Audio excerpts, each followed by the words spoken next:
The Battle of Ceresole was an encounter between a French army and the combined forces of Spain and the Holy Roman Empire during the Italian War of 1542–46. The lengthy engagement took place on the 11th of April 1544, outside the village of Ceresole d'Alba in the Piedmont region of Italy. The French, under François de Bourbon, Count of Enghien, defeated the Spanish imperial army of Alfonso d'Avalos d'Aquino, Marquis del Vasto. Despite having inflicted substantial casualties on the imperial troops, the French subsequently failed to exploit their victory by taking Milan. Enghien and d'Avalos had arranged their armies along two parallel ridges, because of the topography of the battlefield. Many of the individual actions of the battle were uncoordinated with one another. The battle opened with several hours of skirmishing between opposing bands of arquebusiers and an ineffectual artillery exchange, after which d'Avalos ordered a general advance. In the center, imperial lanzknechts clashed with French and Swiss infantry, with both sides suffering terrific casualties.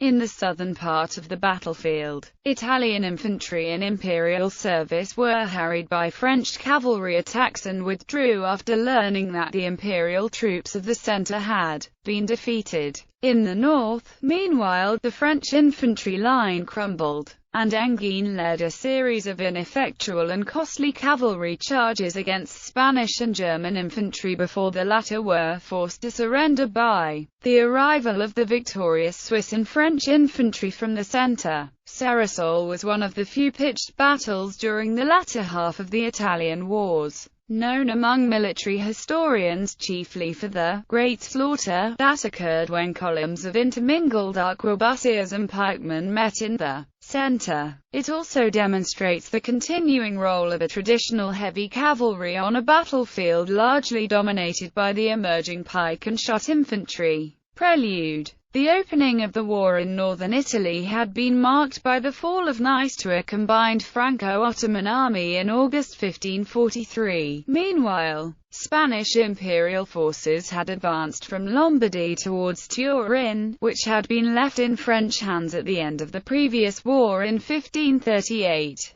By the winter of 1543–44, a stalemate had developed in the Piedmont between the French, under the Sieur de Boutiez, and the imperial army, under d'Avalos. The French position, centered on Turin, reached outward to a series of fortified towns: Pinerolo, Carmagnola, Savigliano, Susa, Moncalieri, Villanova, Chivasso, and a number of others. D'Avalos, meanwhile, controlled a group of fortresses on the periphery of the French territory: Mondovì, Asti, Casal Monferrato, Vercelli, and Evray. The two armies occupied themselves primarily with attacking each other's outlying strongholds. Boutiez seized San Germano Vercelli's, near Vercelli, and laid siege to Ivrea. D'Avalos, meanwhile, captured Carignano, only 15 miles south of Turin, and proceeded to garrison and fortify it. As the two armies returned to winter quarters, Francis I of France replaced Boutiez with François de Vendôme, Count of Enghien, a prince with no experience commanding an army. Francis also sent additional troops to the Piedmont, including several hundred heavy cavalry, some companies of French infantry from Dauphiné and Languedoc, and a force of quasi-Swiss from Grèze.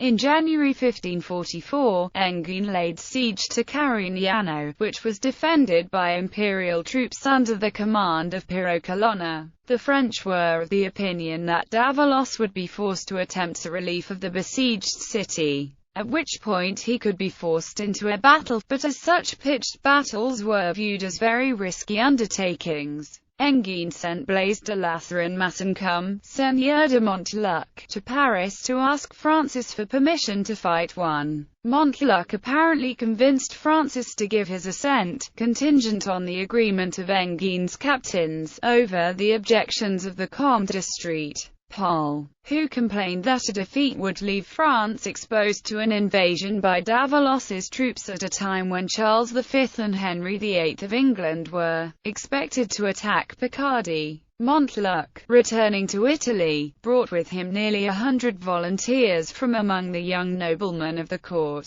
including the young Gaspard de Coligny. His total force included 12,500 minus 18,000 infantry, of which, perhaps 4,000 were arquebusiers or musketeers. He was only able to gather about 800 minus 1,000 cavalry, of which less than 200 were gendarmes. Davalos recognized the relative weakness of his cavalry, but considered it to be compensated by the experience of his infantry and the large number of arquebusiers in its ranks. Engin, having learned of the imperial advance, left a blocking force at Carignano and assembled the remainder of his army at Carmagnola, blocking Davalos's route to the besieged city. The French cavalry, shadowing Davalos's movements, discovered that the imperial forces were headed directly for the French position. On the 10th of April, Davalos occupied the village of Ceresole d'Alba, about 5 miles southeast of the French. Engin's officers urged him to attack immediately, but he was determined to fight on ground of his own choosing. On the morning of the 11th of April 1544, the French marched from Carmagnola to a position some 3 miles to the southeast and awaited Davalos's arrival. Engin and Montluc felt that the open ground would give the French cavalry a significant tactical advantage. By this point, the French army consisted of around 11,000 minus 13,000 infantry, 600 light cavalry, and 900 minus 1,250 heavy cavalry. Engin and Davalos each had about 20 pieces of artillery. The battle came at a fortunate time for Engin, as his Swiss troops were, as they had before the Battle of Bicocca, threatening to march home if they were not paid. The news of the impending battle restored some calm to their ranks. Battle dispositions. Engin's troops were positioned along the crest of a ridge that was higher in the center than on either side,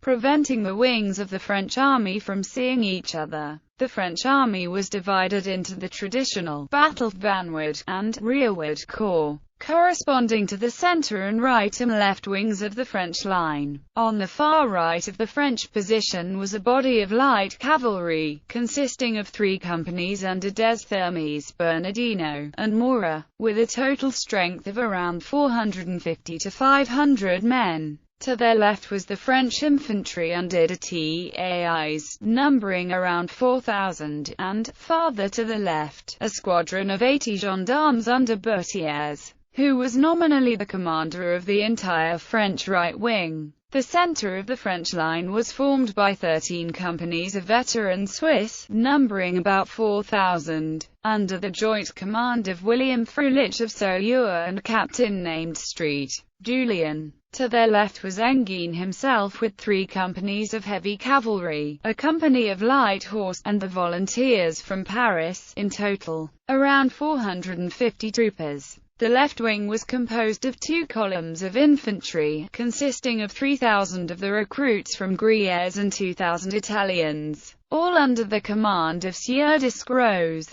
On the extreme left of the line were about 400 mounted archers deployed as light cavalry. They were commanded by Dampierre, who was also given command of the entire French left wing. The imperial line formed up on a similar ridge facing the French position. On the far left, facing Des Thermes, were 300 Florentine light cavalry under Rodolfo Baglioni. Flanking them to the right were 6,000 Italian infantry under Ferrante Sanseverino, Prince of Salerno. In the center were the 7,000 lanzknechts under the command of Errapranda Madruzzo. To their right was Davalos himself, together with the small force of about 200 heavy cavalry under Carlo Gonzaga. The imperial right wing was composed of around 5,000 German and Spanish infantry under Ramon de Cardona. They were flanked, on the far right, by 300 Italian light cavalry under Philippe de Lannoy, Prince of Sulmona. Initial moves as Davalos's troops, marching from Ceresole, began to arrive on the battlefield. Both armies attempted to conceal their numbers and position from the other. Engin had ordered the Swiss to lie on the ground behind the crest of the ridge, While only the left wing of the Imperial Army was initially visible to the French,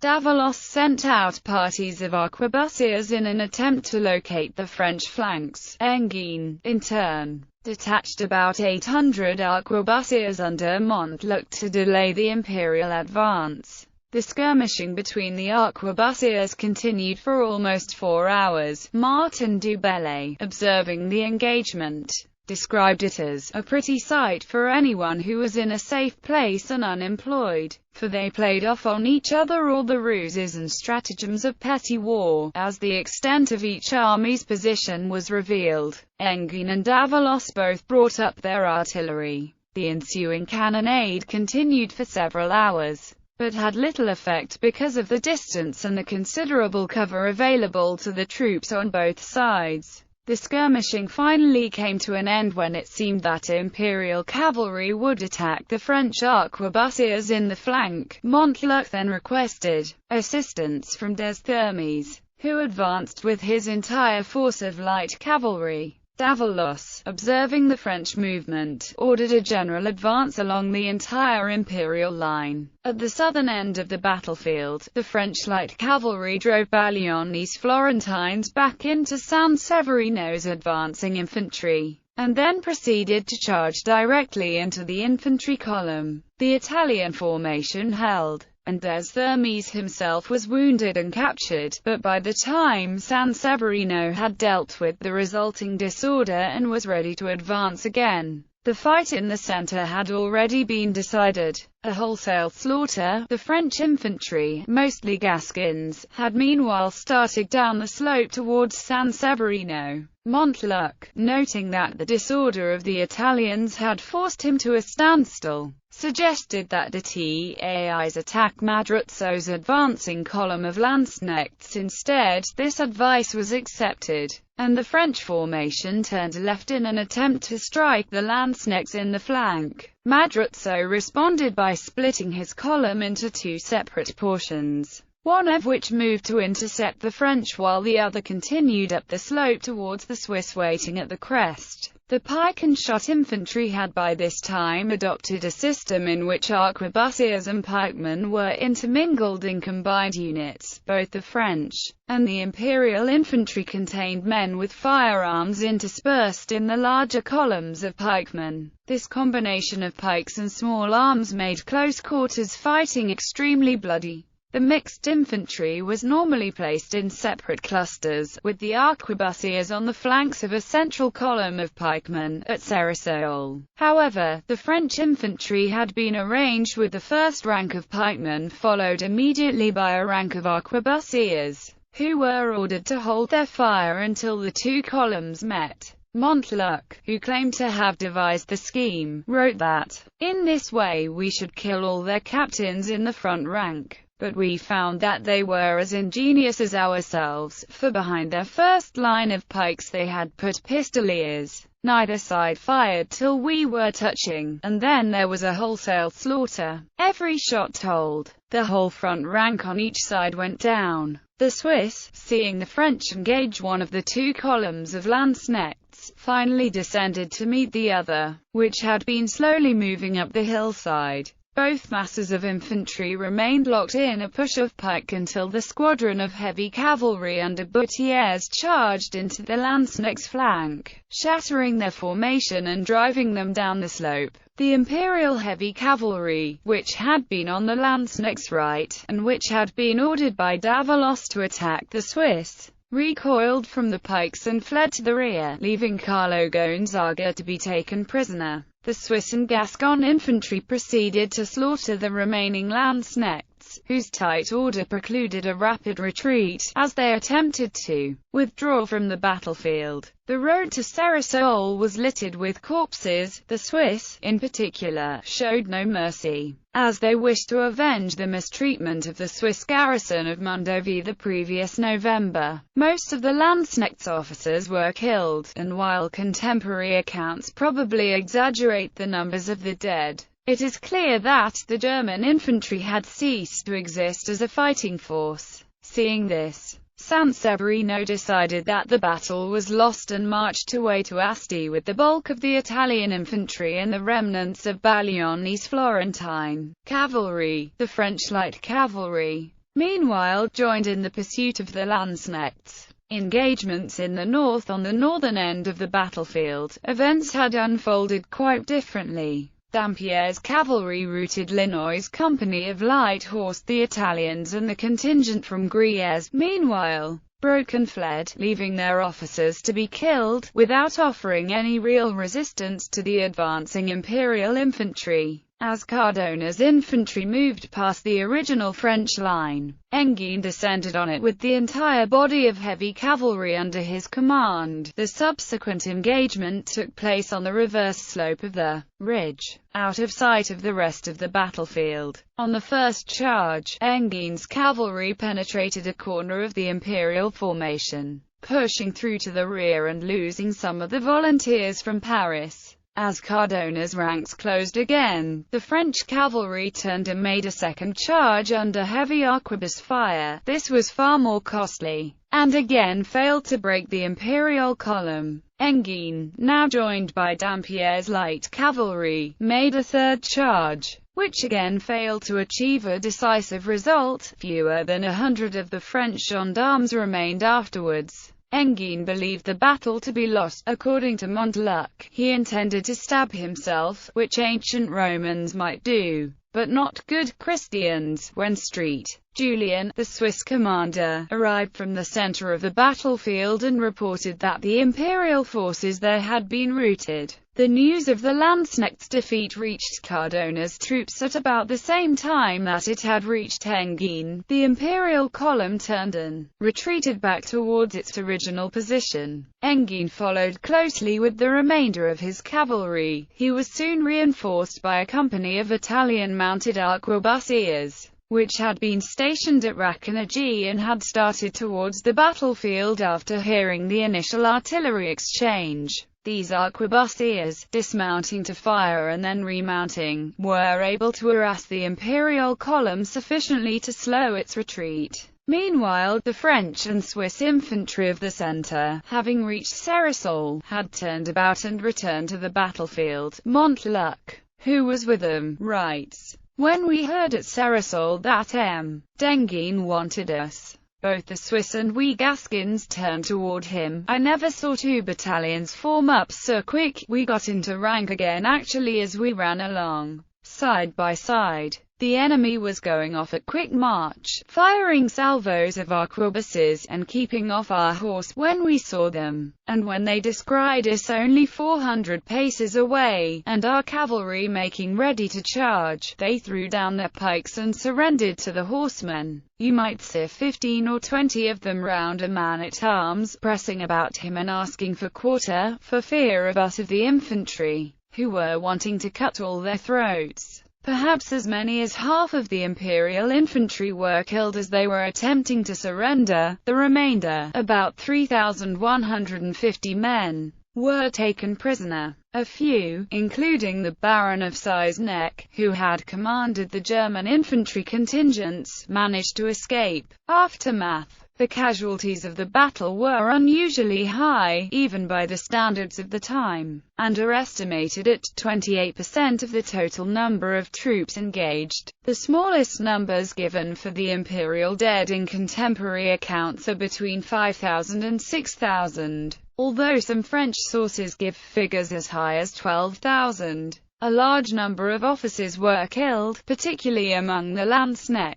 Many of those who survived were taken prisoner, including Ramon de Cardona, Carlo Gonzaga, and Eripran de Madruzzo. The French casualties were smaller, but numbered at least 1,500 to 2,000 killed. These included many of the officers of the Gascon and Gruyères infantry contingents, as well as a large portion of the gendarmerie that had followed Engin. The only French prisoner of note was Desthermes, who had been carried along with Sanseverino's retreating Italians. Despite the collapse of the imperial army, the battle proved to be of little strategic significance. At the insistence of Francis I, the French army resumed the siege of Carignano, where Colonna held out for several weeks. Soon after the city's surrender, Engin was forced to send 23 companies of Italian and Gascon infantry, and nearly half his heavy cavalry, to Picardy, which had been invaded by Charles V.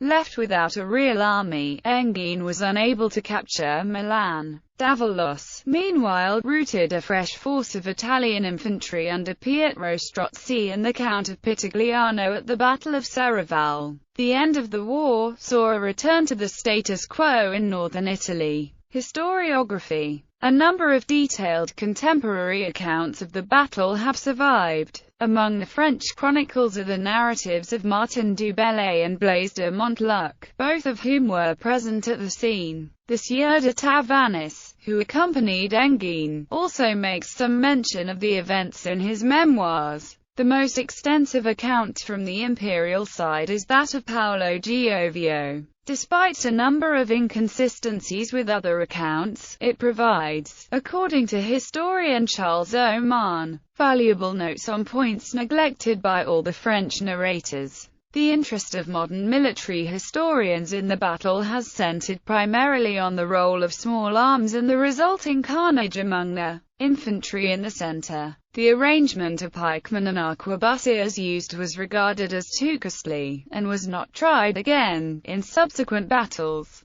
Arquebuses were used primarily for skirmishing and from the flanks of larger formations of pikemen. Ceresole is also of interest as a demonstration of the continuing role of traditional heavy cavalry on the battlefield. Despite the failure of Engin's charges, the French, according to Bert Hall, held to their belief in the effectiveness of unaided heavy cavalry to break disciplined formations. A small body of gendarmes had been sufficient in the center to rout infantry columns that were already engaged with other infantry. Beyond this tactical utility, another reason for cavalry's continued importance is evident from the final episode of the battle. The French gendarmes were the only troops who could reasonably be expected to accept an opponent's surrender, as the Swiss and French infantry had no inclination towards taking prisoners. The cavalry was, according to Hall, almost intuitively expected to heed these entreaties without question.